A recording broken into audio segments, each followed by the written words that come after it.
Oi, aqui é o Compartilhando Experiências. Nós estamos no nosso segundo encontro já. No primeiro encontro nós falamos sobre o diagnóstico. Se você não viu, volta lá e dá uma olhadinha, pode ser que te interesse. E hoje a gente vai falar o que fazer com esse diagnóstico, né? Os próximos passos.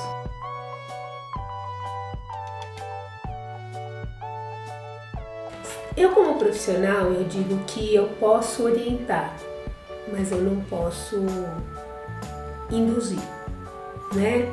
Então, o próximo passo, ele depende muito de conversa na família, né? Tem que conversar muito, porque esses passos seguintes, eles determinam a vida, né? Como qualquer decisão que a gente toma, quando a gente escolhe caminhos, a gente elimina outros caminhos. E aqui a gente está falando de uma perspectiva bilíngue, né?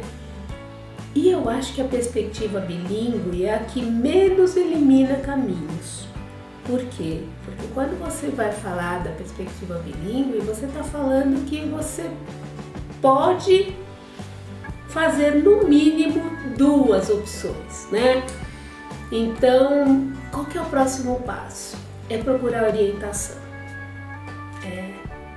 Do lugar que eu falo, que eu já falei para vocês lá naquele primeiro encontro, desculpa, gente, desse lugar que eu falo é da educação bilíngue para surdos, né? Então, o próximo passo é procurar um profissional, uma instituição que acredite nisso. E esse profissional que acredita nisso, ele vai saber te orientar, por exemplo, se você quer que seu filho oralize, é importante que ele tenha um profissional que saiba fazer isso, e o ideal seria que esse profissional que sabe fazer tenha toda a técnica de oralização, saiba a língua de sinais. Por quê?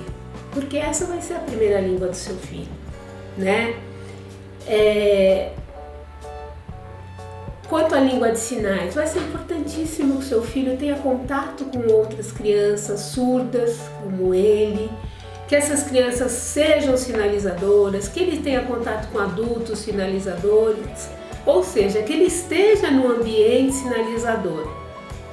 Mas adianta o meu filho estar no ambiente sinalizador se eu não estiver nesse ambiente junto com ele? Ele pode ir sozinho? Não, né? Então, conviver com essas pessoas é muito importante.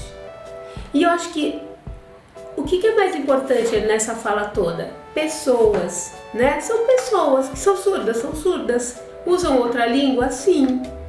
E daí você vai ter que aprender essa outra língua. E quando eu digo aprender, eu estou falando aprender de verdade. Porque imagina que assim, seu filho está adquirindo uma língua, né? Então ele está aprendendo ali, no movimento que essa língua está acontecendo, Ele conversa com o surdo pequeno, com o surdo grande, com o surdo adolescente. E você não sabe o que ele está falando. E daí, é através da linguagem que a gente constrói conceitos, que a gente se constrói como pessoa, como sujeito, né? De repente seu filho vira um cara que você não reconhece. Por que será? Porque ele não está convivendo com você, né? Então, saber a língua do seu filho, e aí eu estou falando da primeira língua, que é a língua de sinais, é fundamental para você saber quem é esse cara que está crescendo do teu lado, né? E ter o domínio dessa situação. Porque a gente não pode esquecer que pai e mãe a gente só tem uma. Estou falando sobre o óbvio? Estou falando sobre o óbvio, sim. Mas quando a gente fala sobre esse óbvio, é nessa perspectiva de falar assim para você, olha, quem dá as cartas nesse jogo é você, pai, e você, mãe. Não é o médico, não é o fonoaudiólogo, não é o psicólogo, é você, pai e mãe. E se você está fazendo uma opção de estar numa educação bilíngue, você tem sim que saber esta língua e você tem sim que dar ao seu filho qual é o norte. Sabe aquela hora que a gente senta com a criança e fala assim, olha, na nossa família a religião é essa, Deus é desse jeito. né? E daí, de repente, se você não sabe a língua do teu filho, ele vai encontrar um surdo que o Deus não é o mesmo Deus que você está falando. Daí você fala, ah, mas Deus não é um só? Sim, Deus é um só que a gente tem 1 milhão de possibilidades de ver este Deus, que são as religiões. E daí é só a família que pode falar isso pro filho, né? Então, daí você fala, ah, eu vou falar isso como? Você fala assim, ah, mas ele vai falar. Pode, acredito também que existe uma possibilidade grande que ele venha falar ou a escrever muito bem. Você vai esperar isso acontecer para depois você contar para o seu filho quem vocês são? Não dá, né? Então, o próximo passo é você se orientar, né? Então, procurar bons profissionais em quem você confie e que fale a mesma língua que você.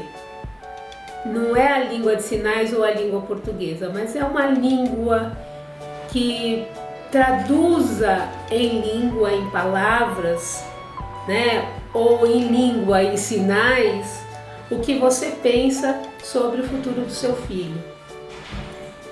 Aqui sempre nós vamos falar sobre educação bilíngue para surdos. Acho que é a terceira vez que estou falando isso, né? Mas eu estou falando para que fique claro que ninguém está inviabilizando outras possibilidades.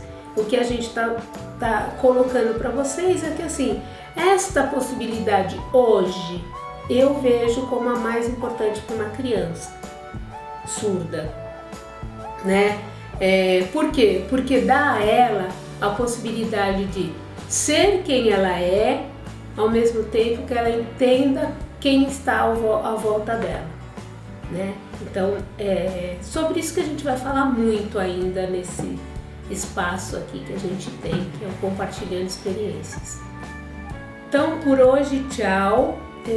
Até o próximo mês. Se você gostou, curte, compartilha, se inscreva no canal e escreve pra gente, porque a sua dúvida pode ser a de muitas outras pessoas. Até!